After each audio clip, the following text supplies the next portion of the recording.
दिल्ली में नगीना सांसद चंद्रशेखर आजाद ने सीएपीएफ बिल पर कहा कि जवानों को समय पर प्रमोशन नहीं मिल रहा, जिससे उनका मनोबल गिर रहा है। उन्होंने सुधार की मांग की है। देखिए, मैंने कल 0 आवर में विषय लगाया था। 0 आवर स्किप हुआ तो मैं अपनी बात को नहीं रख पाया। सीएएफ जो है, जो हमारी फोर्स है, पैरामिलिट्री फोर्स, केंद्रीय बल जो है हमारा, उसकी संख्या 10 लाख से ज़्यादा है। पहले तो हमें इसको जानना पड़ेगा, चाहे ये सीआईएसएफ के रूप में हो, सीआरपीएफ के रूप में, बीएसएफ के रूप में, एसएसबी के रूप में, आईटीबीपी के रूप में हो। ये वो बल है जो अग्रिम पंक्ति में खड़े होकर देश के लिए शहादत देता है, लड़ाई लड़ता है। असम हो, मणिपुर हो, छत्तीसगढ़ हो, नक्सलवादी क्षेत्र हो, उग्रवाद क्षेत्र हो, आतंकवादी क्षेत्र हो, सब जगह प्रथम पंक्ति में रहता है, शहादत देता है। ऑपरेशन सिंदूर में भी एसआई इम्तियाज साहब ने शहादत दी। और अभी अजय मलिक जो है, जो असिस्टेंट कमांडर है, उनका नक्सलवादी क्षेत्र में ऑपरेशन में उनका पैर उड़ गया है। तो ये जो, और संसद से लेके वीआईपी सुरक्षा हो या संसद की सुरक्षा हो या देश के बॉर्डर्स की सुरक्षा में भी बीएसएफ से लेके तमाम हमारा ये बल रहता है। दिल्ली में देश के पहले इच्छा मृत्यु मरीज हरीश राणा का अंतिम संस्कार किया गया है। यूपी कांग्रेस अध्यक्ष अजय राय ने इसे संवेदनशील मामला बताते हुए प्रतिक्रिया दी। देखिए, ये परिवार बहुत ही, मैं इतना कहूंगा, जिन्होंने अपने पूरा जीवन समर्पित करके अपने बच्चे को बचाने का प्रयास किया, पर बचा नहीं पाए। पर जाते जाते भी उस परिवार ने अपने बच्चे का, जो उन्होंने 5 अंग दान किया, देश को एक प्रेरणा दिया कि जो एक बच्चा इतने साल से बीमार था, उस देश के लिए अपना पूरा समर्पण किया। और जिस तरीके से इस परिवार ने अपना समर्पण भाव दिखाया अपने बच्चों को बचाने के लिए, हम सब लोग ऋणी हैं। पूरी कांग्रेस पार्टी इस पर अपनी शोक संवेदना प्रकट करती है और इस परिवार के साथ खड़ी। वाराणसी से खबर है, पीएनजी कनेक्शन के लिए अब प्रक्रिया आसान हो गई है। गेल ने रजिस्ट्रेशन के लिए क्यूआर कोड जारी किया है, जिसे स्कैन कर लोग सीधे आवेदन कर सकते हैं। मंडलायुक्त एस राजलिंगम के साथ हुई संयुक्त प्रेस वार्ता में ये जानकारी दी गई है। अधिकारियों ने बताया कि क्यूआर कोड से रजिस्ट्रेशन करने पर कनेक्शन की प्रक्रिया तेज की जाएगी, जिससे उपभोक्ताओं को जल्द सुविधा मिल सकेगी।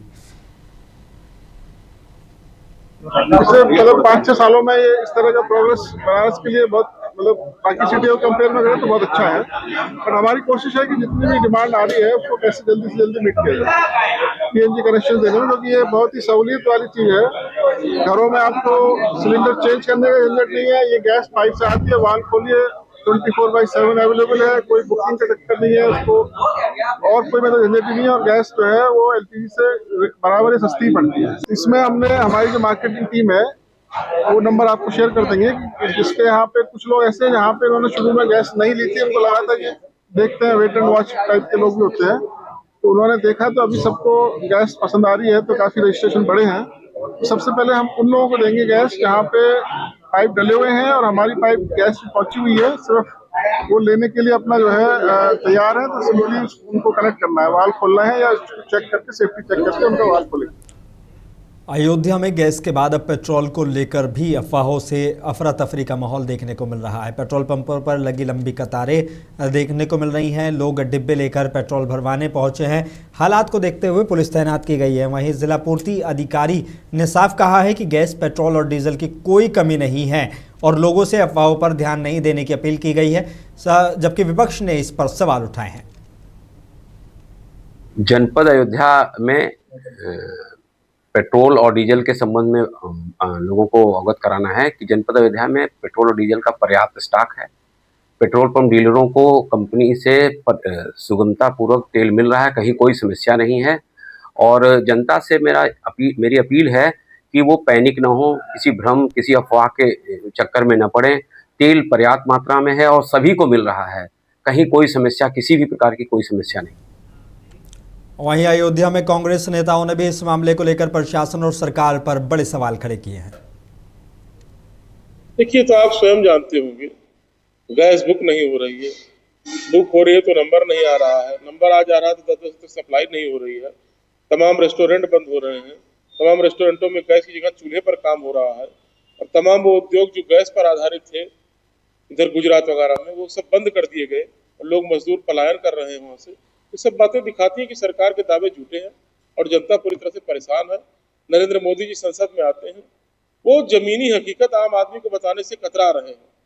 उन्होंने यह कहा कि कोरोना जैसा संकट हमारे ऊपर आ गया है। इसका मतलब बहुत बड़ा संकट है। तो आप स्पष्ट रूप से बताइए कि वह संकट क्यों आ रहा है। आज देश पूरी तरह से खतरे में है।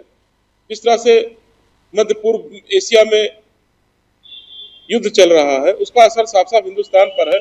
लेकिन उन खतरों से उनके क्या परिणाम आने वाले हैं, इससे भारतवर्ष की जनता को हमारे प्रधानमंत्री अवगत कराने की जगह अनर्गल प्रलाप करने का प्रयास करते रहते हैं। अयोध्या में रामनवमी के मद्देनजर प्रशासन पूरी तरह अलर्ट है। 27 मार्च को होने वाले त्यौहार को लेकर एडीजी लखनऊ जोन, मंडलायुक्त, डीएम और एसएसपी समेत अधिकारियों ने सुरक्षा और यातायात व्यवस्था का जायजा लिया है। बैठक में पुलिस तैनाती, सीसीटीवी निगरानी, पार्किंग और ट्रैफिक डाइवर्जन को लेकर जरूरी निर्देश दिए गए हैं। प्रशासन ने साफ कहा है कि श्रद्धालुओं की सुरक्षा और सुविधा सर्वोच्च प्राथमिकता है। देखिए, जैसा कि आप अवगत हैं कि 27 तारीख को रामनवमी का आयोजन यहाँ पर अयोध्या धाम में होना है। लगातार नवरात्रि के त्यौहार के चलते यहाँ पर श्रद्धालुओं का आवागमन बढ़ा हुआ है। उसको दृष्टिगत रखते हुए जनपदीय पुलिस और बाहर की पुलिस के साथ साथ यहाँ पर फोर्सेस का डिप्लॉयमेंट किया गया है। जोन और सेक्टर में जोन के प्रभारी एडिशनल एसपी को लगाया गया है। पुलिस और प्रशासनिक अधिकारियों द्वारा लगातार आज भी यहाँ पर स्थलीय निरीक्षण एडीजी जोन सर द्वारा, कमिश्नर साहब और डीआईजी साहब के माध्यम से यहाँ पर किया जा रहा है। ये सारा आयोजन सकुशल संपन्न हो, आने वाले सभी श्रद्धालु और स्थानीय निवासियों की सुरक्षा और सुगमता का पूरा ध्यान रखा जाए, इसके लिए सभी प्रयास और तैयारियां की जा रही हैं। और झांसी में 19 साल की बीएससी छात्रा की मौत से सनसनी फैल गई है। परिजनों का आरोप है कि पड़ोस के युवक की धमकी से आहत होकर छात्रा ने जहरीला पदार्थ खा लिया, जिसके बाद इलाज के दौरान उसकी मौत हो गई। मामला मोड़ थाना इलाके के पावई गांव का है। परिवार ने आरोपियों के खिलाफ सख्त कार्रवाई की मांग की है। वहीं पुलिस पूरे मामले की जाँच में जुटी हुई है। थाना मोड़ पुलिस को लिखित में यह सूचना प्राप्त हुई कि एक महिला जिसकी उम्र करीब 20 वर्ष है, इसने 19/3/2026 को जहरीला पदार्थ खा लिया था। इसको झांसी मेडिकल कॉलेज में परिवारजनों द्वारा एडमिट कराया गया और 23/3/2026 को इलाज हेतु ग्वालियर ले जाते समय इसकी मृत्यु हो गई। पुलिस को इस घटना की जानकारी नहीं दी गई थी। पुलिस को इस घटना की जानकारी 24/3/2026 को मिली। पुलिस ने जाके पोस्टमार्टम की कार्रवाई करी और पंचायतनामा की कार्रवाई की गई। 5 दिन बाद इस घटना को पुलिस को सूचना देना से ये प्रथम दृष्टया ये घटना संदिग्ध प्रतीत होती है। इसलिए उपलब्ध प्राथमिक साक्ष्य, लोगों के बयान, पोस्टमार्टम की रिपोर्ट के आधार पर गहनता से जांच की जा रही है। अग्रिम विधिक कार्रवाई प्रचलित है। और झांसी में हजरत हाजी सूफी हजरत बसीरुल औलिया का उर्स मुबारक अकीदत और उल्लास के साथ संपन्न हुआ है। शिवाजी नगर स्थित अमेट हाउस में आयोजित इस उर्स में कई जिलों से मुरीदों ने शिरकत की। कार्यक्रम की शुरुआत कुरान ख्वानी और मिलाद से हुई। वहीं शाम को कव्वाली की महफिल ने माहौल को रूहानी बना दिया। आखिर में कुल शरीफ की रस्म अदा कर देश में अमन और भाईचारे की दुआ मांगी गई। हाजी सूफी बसीरुल औलिया का उर्स मुबारक हर साल की तरह आज भी मनाया। सबसे पहले तो जो है ना सुबह कुरान खानी हुई, उसके बाद जो है ना कल जो है ना मिलाद भी हुई थी और महफिल शमा भी होता। आज जो है ना सुबह कुरान खानी हुई, उसके बाद जोड़े की महफिल हुई, अभी क्या कहते हैं रंग की महफिल हुई। उसके बाद जो है ना पूरी दुनिया के लिए अमन और चैन के लिए दुआएं की गई। उर्स मुबारक में कहाँ से लोग आए हैं? उर्स में मध्य प्रदेश, गुजरात, महाराष्ट्र, बिहार, कई जगह के, यूपी के, ग्वालियर, जालौन, कई जगह के लोग आए हुए हैं। मुरादाबाद में फर्जी फर्मों और जाली बिलिंग के जरिए करोड़ों की जीएसटी चोरी करने वाले बड़े गिरोह का पुलिस ने भंडाफोड़ किया है। साइबर क्राइम टीम ने मुख्य आरोपी भगवान सिंह उर्फ मुर्रा प्रधान को गिरफ्तार किया है। आरोपी कई राज्यों में 30 से ज्यादा फर्जी फर्में चलाकर टैक्स चोरी कर रहा था। पुलिस ने उसके पास से मोबाइल और लैपटॉप बरामद किया है, जिनकी जांच जारी है। मामले में अन्य आरोपियों की तलाश की जा रही है। देखिए, जीएसटी के मामले में एक अभियोग 690/25 जीएसटी एसटीओ के द्वारा लिखाया गया था।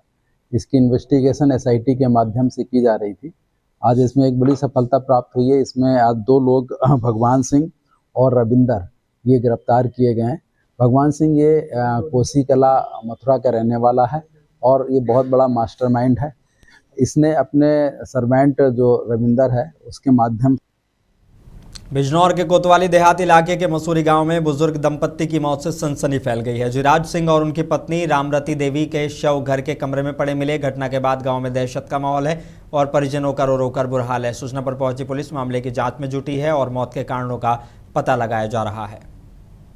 कल दिनांक 24 की रात्रि करीब 10 साढ़े 10 बजे पुलिस को ये सूचना मिली कि गांव मसूरी में थाना कोतवाली देहात के अंतर्गत ग्राम मसूरी में एक बुजुर्ग जिनकी उम्र करीब 70 से 75 साल के बीच और एक महिला उनकी भी उम्र इसी दरमियान है। अमरोहा कलेक्ट्रेट परिसर में उस वक्त हंगामा हो गया जब किसान संगठन के कार्यकर्ता ने बिना अनुमति ड्रोन उड़ाकर वीडियो बनाना शुरू कर दिया। पुलिस ने तुरंत कार्रवाई करते हुए ड्रोन जब्त कर वीडियो डिलीट कराया और वाहन का चालान भी किया है। बाद में बातचीत के बाद कार्यकर्ताओं को चेतावनी देकर छोड़ दिया गया। सीओ अवधमान भदौरिया ने कहा कि सार्वजनिक स्थानों पर नियमों का पालन अनिवार्य है।